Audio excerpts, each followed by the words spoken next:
జయ భారత్ అయోధ్య రాజస్థాన్లో తోటి భారతీయులందరికీ నమస్కారాలు తెలియజేస్తూ, మిత్రులారా, ఇటీవల జనవరి 13 నుంచి ఉత్తరాయణ ప్రారంభం దగ్గర నుండి ఉత్తరప్రదేశ్ రాష్ట్రంలో ప్రయాగరాజులో త్రివేణి సంగమం దగ్గర జరుగుతున్నటువంటి మహాకుంభమేళము, 150 సంవత్సరాల క్రితం జరిగినటువంటి కుంభమేళం ఈనాడు మళ్ళా 150 సంవత్సరాలకి 145 సంవత్సరాలకి ఈనాడు ఆ కుంభమేళం జరుగుతుంది. ఆ కుంభమేళానికి అశేషమైనటువంటి దేశ విదేశాల నుంచి అనేక మంది, కోట్లాది మంది వచ్చి ఈ కుంభమేళలో త్రివేణి సంగమంలో స్నానాలు చేసి అక్కడ ఉన్నటువంటి లక్షలాది మంది సాధు సంతుల్ని, మహాపురుషులందరినీ కూడా, సత్పురుషులందరినీ కూడా దర్శించుకుని కోట్లాది మంది వెళ్తున్నారు. ఇలాంటి సందర్భంలో ఇక్కడ ఆ రాష్ట్రంలో జరిగినటువంటి ఆ కుంభమేళకు సంబంధించి జరిగినటువంటి ఏర్పాట్లు కానివ్వండి, అక్కడ జరుగుతున్నటువంటి ఓ ప్రశాంతమైనటువంటి వాతావరణంలో జరుగుతున్నటువంటి కార్యక్రమంతా చూసి సహించలేక, చూసి కుళ్ళుతూ అనేక మంది ఈ దేశంలో ఉన్నటువంటి కుహాన సెక్యులర్లు, అలాగే ఈ దేశంలో ఉన్నటువంటి కమ్యూనిస్టులు, కాంగ్రెస్ వాళ్ళు కూడా పుళ్ళు చేస్తూ ఉన్నారు. ఇక్కడ అనేక మంది దీన్ని ఏదో రకంగా అస్థిరపరచాలి, దీన్ని ఏదో రకంగా గందరగోళం చేయాలని చెప్పి ఆలోచనతోటి ఈ దేశ పరుగు తీయాలని చెప్పి అనేక మంది ప్రయత్నాలు అయితే చేస్తున్నారు. ఈనాడు ప్రపంచమంతా ఎదురు చూస్తుంది. ఏంటి కుంభమేళ, ఏంటి అసలు ఈ శక్తి ఏంటి? కోట్లాది మంది, ఇప్పుడు 56 కోట్ల మంది అంటే ఏంటంటే సరేషం, అది ఓ 10 దేశాలు, 20 దేశాలు, ఒక 20 దేశాలు జనాభా అక్కడ ఉన్నట్టే ప్రపంచంలో. మనం అంటే 140 కోట్ల మంది ఉన్నాం, చైనా వాడు 140 కోట్ల మంది ఉన్నాడు. ఈ రెండు దేశాలు తప్పించి మిగతా అన్ని కూడా 1 కోటి మంది, 2 కోట్ల మంది, 3 కోట్ల మంది, లక్షల మంది కదా. అలాంటి ఒక 20 దేశాలు జనాభా అక్కడ చేరుకున్నంత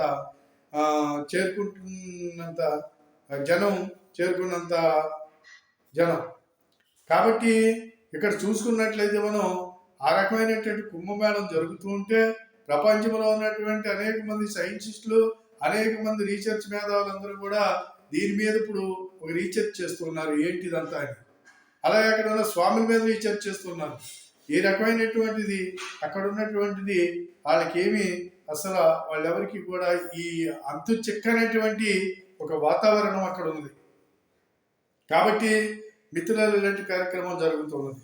పోతే ఈనాడు ఢిల్లీలో జరుగుతున్నటువంటి ఫిబ్రవరి 5వ తారీఖున జరగబోయేటువంటి ఎన్నికల ప్రచార సభలో మాట్లాడుతున్నటువంటి కాంగ్రెస్ నాయకుడు, జాతీయ అధ్యక్షుడైనటువంటి మల్లికార్జున ఖర్గే, ఈ దరిద్రుడు ఏమంటున్నాడు అంటే, కుంభమేళాలో స్నానాలు చేస్తే పాపాలు పోతాయా, ఏదైతే త్రివేణి సంగమంలో స్నానాలు చేస్తే పాపాలు పోతాయా, ఈ దేశంలో పేదరికం పోతుందా అని చెప్పి మాట్లాడుతూ ఉన్నాడు. ఈ దేశంలో పేదరికం పోవటం ఏంటి? ఈ యొక్క హిందువుల యొక్క నమ్మకాన్ని, ఈ హిందూ సంస్కృతిని, ఇక్కడ ఉన్నటువంటి యుగాల నాటి నుంచి వస్తున్నటువంటి ఏదైతే మన సాంప్రదాయ సంస్కృతులు ఉన్నాయో వాటిని అన్నిటిని వేలన చేస్తూ మాట్లాడుతున్నాడు ఈ యొక్క దున్నపోతు ముఖముడు. మరి ఈ పార్టీకి జాతీయ అధ్యక్షుడు, మన దేశంలో ఒక పార్టీకి, ఇది మనకు ఉన్నటువంటి ఒక పెద్ద దరిద్రం. ఇకపోతే ఆడ వెనకాల రాహుల్ గాంధీ, ఆడేమంటాడు అంటే ఆడు ఇష్టం వచ్చినట్టు ఆడుకుంటున్నాడు. మరి వీళ్ళకి ఈ ఖర్గే నేను అడుగుతున్నాను, పేదరికం అంటే ఏ రకంగా? అమిత్ షా, మోదీ గారు పాపాలు చేశాడు, వీళ్ళ పాపాలు నదిలో మునిగితే పోతాయా? వీళ్ళ మహాపాపాలు చేశారు, వీళ్ళ పాపాలు ఊరికే పోవు అని చెప్పేసి అంటున్నాడు. ఏం పాపాలు చేశారు? కాశ్మీర్లో కల్లోలం సృష్టించారా? అస్సాంలో నరమేధం సృష్టించారా? పంజాబ్లో టెర్రరిజాన్ని సృష్టించారా? తమిళనాడులో కల్టీని సృష్టించారా? ఎక్కడికక్కడ నక్సలిజం, ఈ అన్నిటిని సృష్టించి అమాయక ప్రజల్ని పొట్టన పెట్టుకుని ఈ దేశం స్వతంత్రం వచ్చిన తర్వాత స్వతంత్ర దేశ విభజన చేసి లక్షలాది మందిని మరణానికి కారకుడైనటువంటి కాంగ్రెస్ పార్టీ.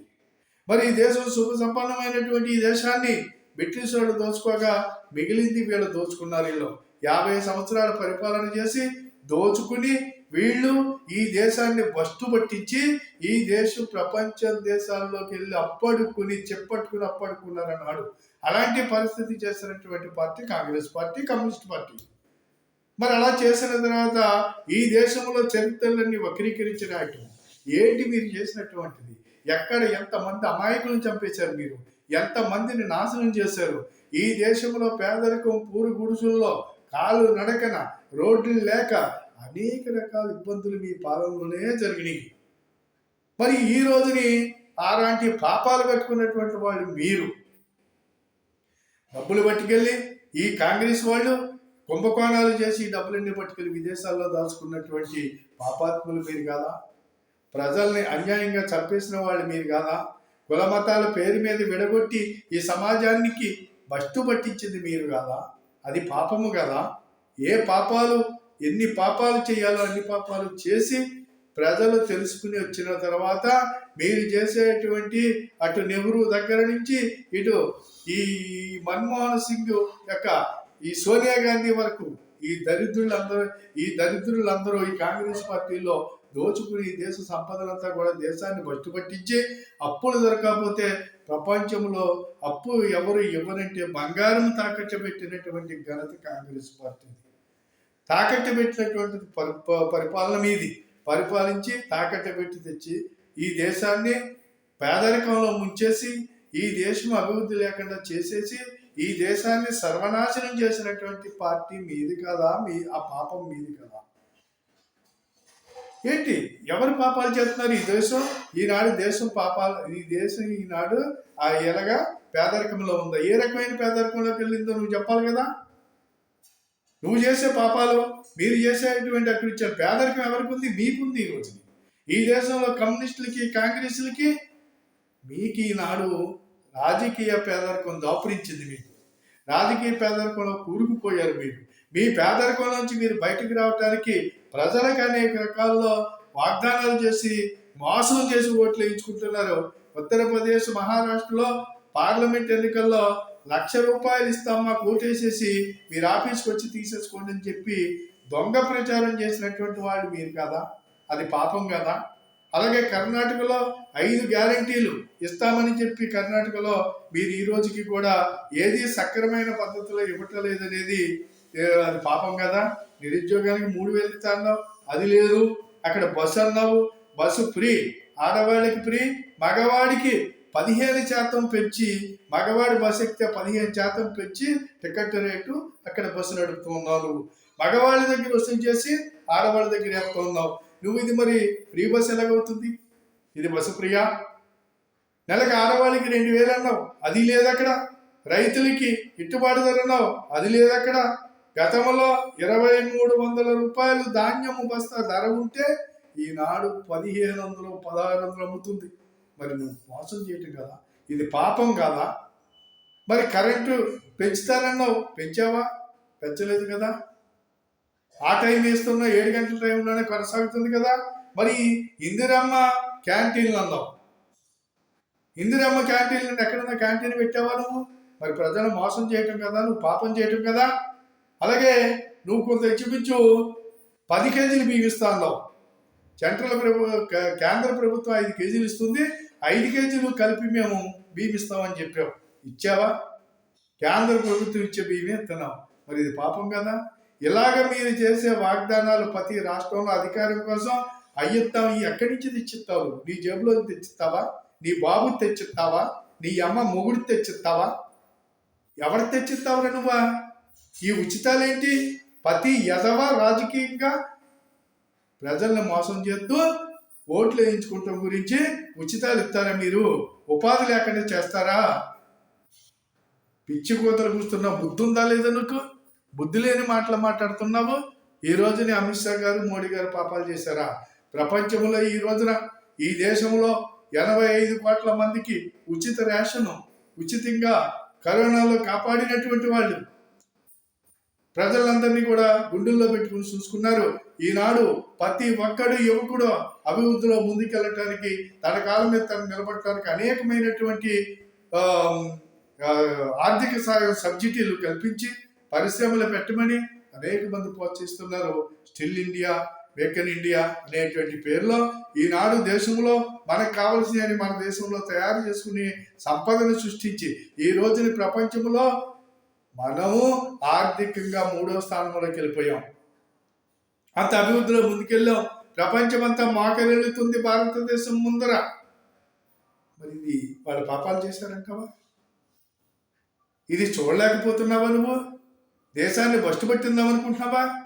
రాహుల్ గాంధీ అనేవాడు బయటికి వెళ్ళి ఉగ్రవాదులతోటి దేశ విదేశాలు పోయి ఉగ్రవాదులతోటి తీవ్రవాదులతోటి ఈ దేశ వ్యతిరేక శక్తులతోటి మంతనాలు జరపటం, అమెరికాలో ఉన్నటువంటి జార్జ్ సోరోస్ గాడు ఒక పక్కన ఆడితోటి మంత్రాలు, అలాగే ఖలిస్తానీ ఉగ్రవాదితోటి, ఇలా రకరకాల ఉగ్రవాదులతోటి మీరు చర్చలు జరిపి దేశాన్ని బస్టు పట్టించాలని చూసేటువంటి మీలాంటి ఒక పనికిమాలి సన్నాసివి నువ్వు మోడీ గారి గురించి, అమిత్ షా గారి గురించి మాట్లాడతావా? నువ్వు నదిలో మునిగితే పాపాలు పోతాయో పాపాలు వస్తాయో నీకేం తెలుసు? నదిలో మునిగినోడికి తెలుస్తుంది. 60 కోట్ల మంది జనాభా ప్రపంచవ్యాప్తంగా వచ్చి ములుగుతున్నారు అంటే వాళ్ళ విశ్వాసం ఏంటో గమనించలేకపోయినాడు, గుర్తించలేకపోయినాడు. ఈ దేశ సంపద ఏమిటి, ఈ దేశ సంస్కృతి ఏంటి, ఈ దేశ సంప్రదాయాలు ఏంటో తెలియనటువంటి ఒక చాండాలకమైనటువంటి ఒక దుర్నపోతి మోకంగాడు నువ్వు. ఈ యొక్క త్రివేణి సంగమం గురించి, ఈ జరిగే కుంభమేళం గురించి ఏలనగా మాట్లాడతావా? ఇక్కడ మతాల పేరు మీద, కులాల పేరు మీద ఎడదీసి కడదీసి చిచ్చులు పెట్టి ఇక్కడ బస్టు పట్టించారు మీరు సమాజాన్ని. ఈ అంతటినీ కూడా ఈ రోజుని సరిచేసుకు రావటానికి అనేక కష్టాలు పడవలసి వస్తుంది. రాహుల్ గాంధీ అనే పనికిమాలిన కొడుకు పార్లమెంట్లో దేవీ దేవతల బొమ్మలను పెట్టేయాలని చేశాడు. మీరా నాయకులు ఈ దేశానికి, ఆడా ప్రతిపక్ష నాయకుడు. ఒళ్ళు దగ్గర పెట్టుకోండి, ఒళ్ళు దగ్గర పెట్టుకుని జాగ్రత్తగా ఉండమని చెప్పి ఈ కాంగ్రెస్ వాళ్ళకి, కమ్యూనిస్టు వాళ్ళకి హెచ్చరిస్తున్నాం ఒక భారతీయుడుగా. కాబట్టి ప్రజలారా, యావత్తు హిందూ సమాజానికి నేను చెప్పబోయేది ఏమిటంటే చాలా జాగ్రత్తగా ఆలోచించుకోండి. వీళ్ళ కనుసూపు మేళ కనపడకుండా, వీళ్ళ ప్రజలమయాన్ని తిరగకుండా వీళ్ళని చెత్త కొట్టులు కొట్టవలసినటువంటి అవసరం ఉంది. కాబట్టి యువతంతా కూడా ఆలోచించుకుని మీ భవిష్యత్తు కోసం ఇలాంటి యొక్క చీడ పురుగులు ఏరవలసినటువంటి అవసరం ఉందని చెప్పేసి ఈ సందర్భంగా నేను అందరికీ కూడా ఈ వీడియో ద్వారా మీకు తెలియజేసుకుంటున్నాను. కాబట్టి మిత్రులారా, ఆలోచించండి. మనమంతా కూడా కలిసికట్టుగా యావత్తు హిందూ సమాజం ఒక తాటి మీదకి వచ్చి ఇలాంటి చీడ పురుగులు ఈ దేశంలో లేకుండా తవిలి కొట్టవలసినటువంటి అవసరం ఉంది. ఖచ్చితంగా మన మీద జరిగేటువంటి దాడిని, వీళ్ళు చేసేటువంటి రాజకీయ దాడి కానివ్వండి, వీళ్ళు చేసేటువంటి మత దాడి కానివ్వండి, వీళ్ళు చేసేటువంటి ఉగ్రవాద దాడి కానివ్వండి, వీళ్ళు చేసేటువంటి ఏ దాడికైనా సరే మనం సిద్ధంగా ఉండాలి, వీళ్ళని తవిలి కొట్టాలని చెప్పేసి ఈ సందర్భంగా కోరుతూ సెలవు తీసుకుంటున్నాను. ఈ యొక్క వీడియో 10 మందికి షేర్ చేయండి, సబ్స్క్రైబ్ చేయమని కోరుతూ సెలవు తీసుకుంటున్నాను. జై భారత్, జై హింద్.